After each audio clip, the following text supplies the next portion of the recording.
semuanya, welcome to my YouTube channel Lydia Marbun. Nah, apa kabar nih teman-teman semuanya? Apakah kalian sehat? Sehat ya? Nah, pada hari ini kita mau belajar nih tentang metode-metode pembelajaran. Tentu seorang guru harus tahu nih metode apa yang mau digunakan di dalam kelas supaya siswanya tidak boring, tidak suka tidur-tiduran, dan mereka bersemangat kembali dalam pembelajaran. Ini dia. Selamat pagi, Bapak Guru Indonesia. Kembali lagi bersama saya, Lydia Marbun. Nah, pada pagi hari ini kita mau sama-sama belajar mengenai metode pembelajaran. Bapak Ibu, saya mungkin sudah mengetahui bahwa Bapak Ibu sudah banyak mengerti mengenai metode pembelajaran ini.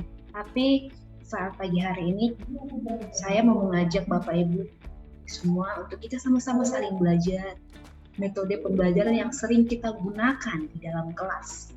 Nah, salah satunya bahwa saya juga menggunakan metode-metode ini sewaktu saya mengajar dalam kelas. Yang pertama adalah metode pembelajaran konvensional atau metode ceramah.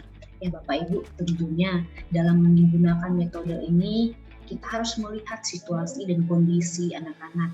Nah, dalam metode ini juga diterapkan dengan cara berceramah atau menyampaikan informasi secara lisan. Tentu dalam metode konvensional ini siswa menjadi pasif. Proses pembelajaran akan membosankan dan tentu siswa akan bisa mengantuk ya Bapak Ibu. Justru disinilah peran kita sebagai guru bisa menjembatani pembelajaran itu dengan metode ceramah ini supaya anak-anak dapat aktif. Jangan sampai kita guru menyampaikan pembelajaran tapi siswanya mengantuk. Nah, kita menggunakan metode ini mungkin bisa di jenjang SMP, SMA, seperti itu. Karena apa? Karena mereka sudah ada di usia yang remaja. Mereka sudah mengerti untuk berdiskusi, berkomunikasi satu dengan yang lain, seperti itu. Dan yang kedua adalah metode pembelajaran diskusi. Metode diskusi ini merupakan metode pengajaran yang erat hubungannya dengan belajar pemecahan masalah. Metode ini juga bisa dilakukan secara berkelompok seperti yang tadi saya sudah sampaikan bahwa anak-anak itu lebih suka dengan berkelompok satu dengan yang lainnya.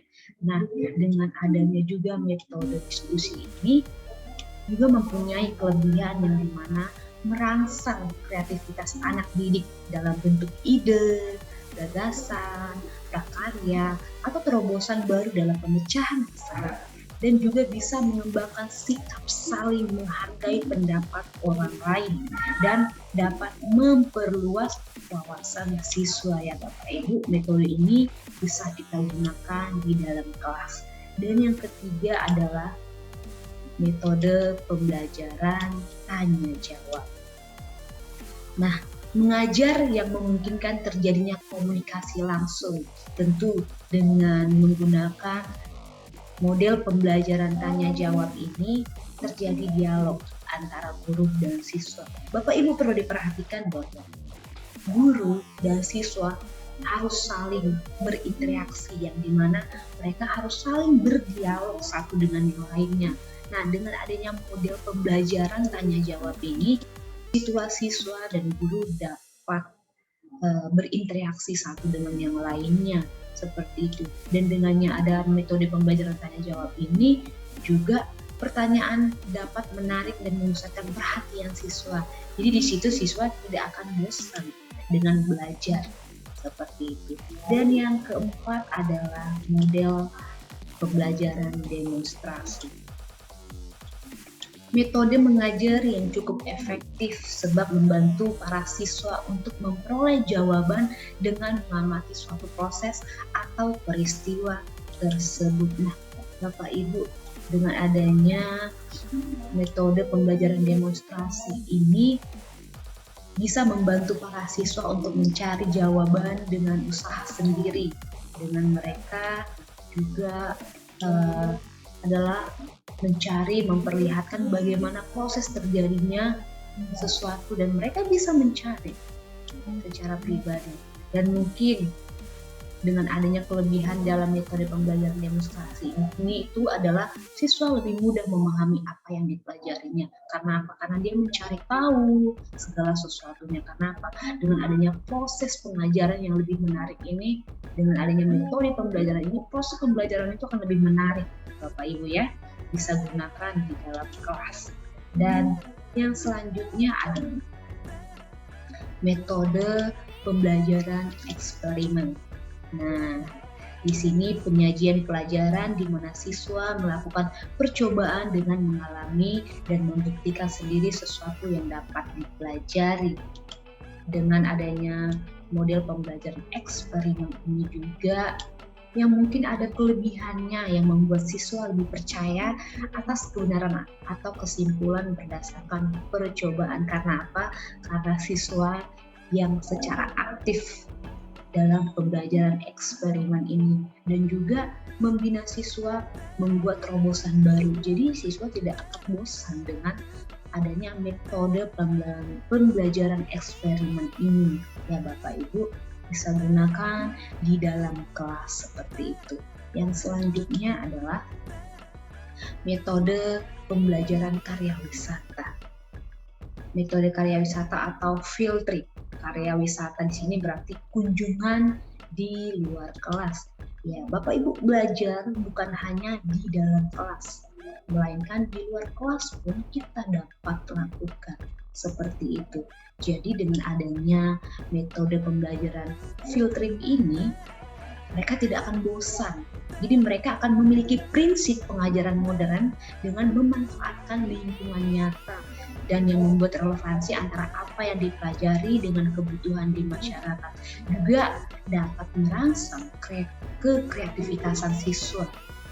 Seperti apa? Seperti mereka bisa mengeksplorasi atau melihat dengan budaya-budaya lain, dengan mereka kunjungan keluar kelas, mereka bisa melihat karya-karya yang sangat nyata seperti itu ya Bapak Ibu.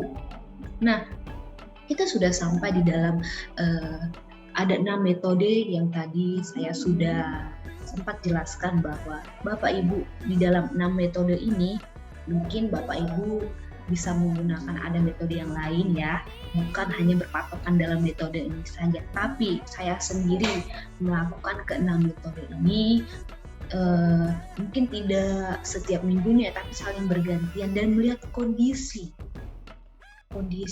atau keperluan para siswa itu. Dan mungkin memungkinkan kalau saya lakukan metode pembelajaran karya wisata ini, saya lakukan. Kalau saya lakukan diskusi, apakah memungkinkan untuk mereka diskusi, saya akan lakukan. Tapi saya melihat situasi ataupun keperluan mereka dalam pembelajaran tersebut. Jadi saya sebagai guru dapat melengkapi para siswa di dalam kelas sehingga pembelajaran yang saya sampaikan kepada siswa dapat mereka tangkap, mereka lakukan juga. Dan tentu mereka mengerti. Jadi dengan adanya metode-metode yang sudah saya jelaskan tadi, Bapak Ibu mungkin bisa menggunakan. Dan di sini kita sama-sama belajar bahwa sebagai guru kita harus terus mendorong siswa kita untuk terus belajar dan mereka akan terus menjadi orang-orang yang berguna bagi banyak orang. Nah, kita sudah belajar. Biarlah pembelajaran pada pagi hari ini boleh kita sampaikan dengan guru-guru yang lain atau mungkin dengan teman-teman kita yang lain. Terima kasih Bapak Ibu dan jangan lupa subscribe, comment, and like ya. See you.